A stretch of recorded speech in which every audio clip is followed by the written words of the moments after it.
Welcome back to our YouTube channel, and thank you so much for joining the channel today. So guys, I am here to share one information.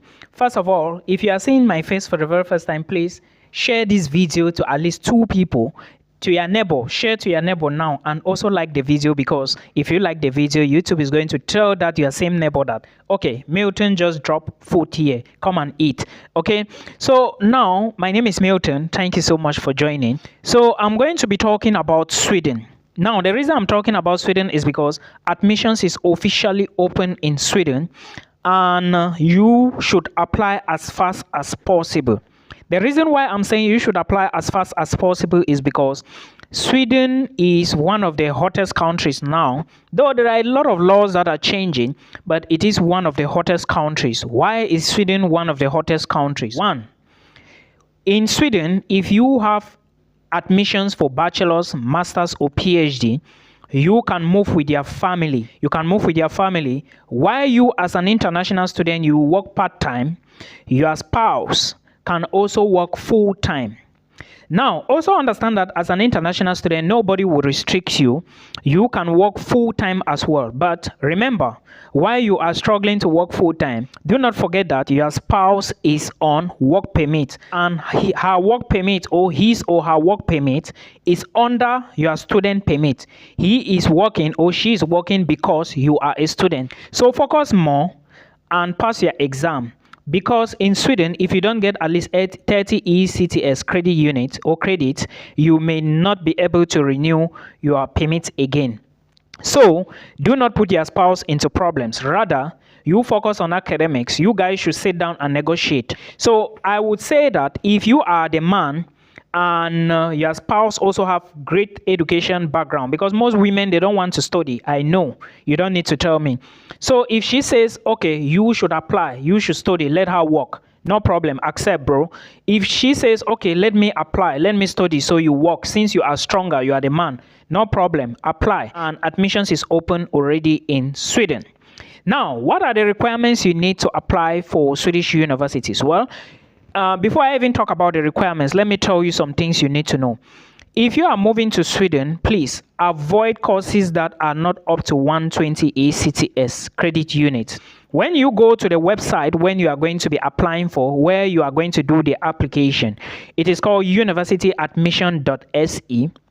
On that website, you are going to see several courses, okay? But those that are not up to 120 ECTS, please avoid them. The reason is because when you go to Sweden, if you are studying some particular courses, especially those that are not up to 120 ECTS credit unit, you might not end up getting the Swedish ID. And when you enter Sweden, you first of all need the Swedish ID, okay? With the Swedish ID, now you will be able to create a bank account, and then you can be able to find a job. And if you do not have these things, you cannot open an account and you cannot work in Sweden. You are more like a tourist. Well, you may study a program that is 60 credits, 90 credits, yeah, but you have to be careful. If you really want to remain in Sweden after your studies, please pick a program that is at least 120 ECTS. I understand most people, they don't want to go for such programs because they are expensive. I totally understand. But again, calculate life after school, and again, think about your family. You can move to Sweden with family. Remember, I said before that you cannot be sponsored by your parents. You cannot be sponsored by your father or mother. But your spouse, who is your wife or husband, can sponsor you. Let the money be in your account or in their account. It's so important. Understand that if you are in Sweden, you may be earning maybe 23,000, 24, 25, 26,000 kron. But again, it depends on the type of job. Remember, in Sweden, jobs are given to people depending on qualifications.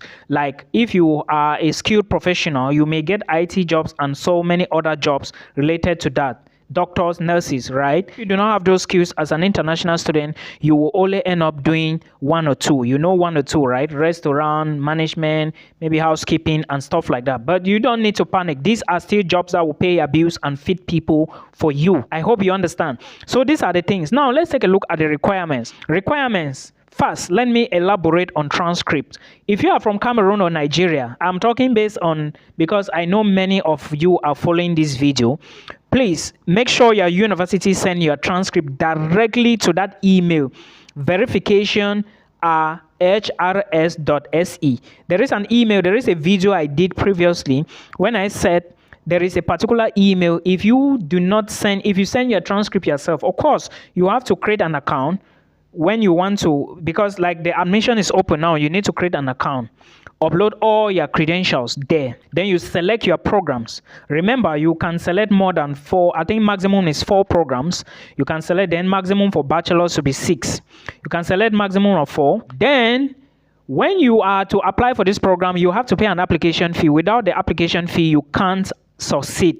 Like, they will not look at your admissions, right? Now, when you pay this application fee, they will look at your documents and your admissions, then they will get you feedback. Feedback is going to come October 18 for those who are applying for masters. I think BSc is 16, but that is the interval. From 15 October, you are going to get results. It will be published on that same portal. Emails will come to you with regards to that. Then you need to pay this 900 SEK, which is approximately 90 euros for application fee. Put this into consideration. For requirements, you need your YX certificate, maybe testimonial, maybe your high school transcripts. For Nigerians, Cameroonians, you need O and A levels. Please try to get your results good, and if you have your transcript, fine. These are the documents to apply for bachelor's programs. In addition, your curriculum vitae, a motivation letter. When you have these documents, you are good to go. Some schools may ask you to show maybe reference letters, but it's really rare sometimes. Now, for masters, you will need those documents I mentioned, plus your bachelor's degree, transcript, and the attestation. That's your certificate. Okay, then plus curriculum vitae and motivation letters if need be. You are going to see all those details. Remember, when you go to universityadmissions.se, you are going to select your programs from there. But there will be a link that will take you from that site to the school website directly.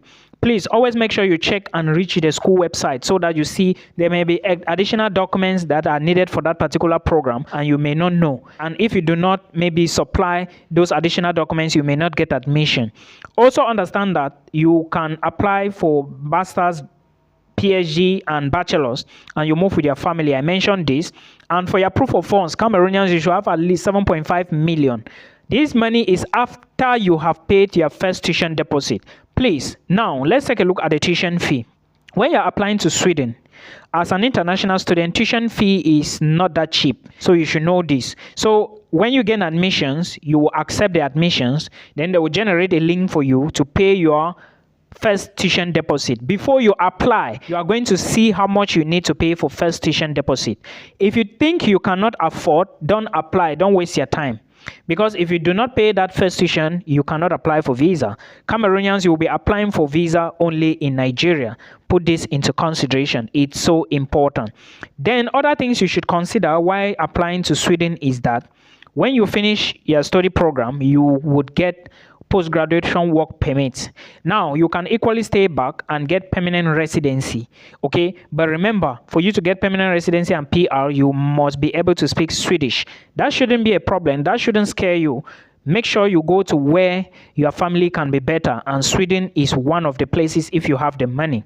I am saying this because many people have been asking me about this, and I think it's good so that I explain to them so they understand.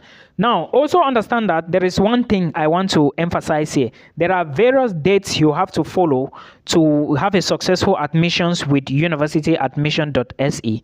Also remember that for you to apply for a scholarship in Sweden, there are particular programs that you must apply to them that are qualified for the SI scholarship.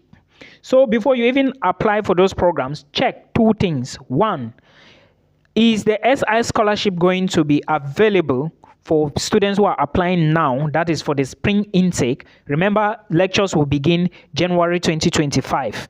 Admissions results will be out by 18 October. Then you can now take that interval and apply for your visa. Check if the program you are applying for, is it eligible for the SI scholarship?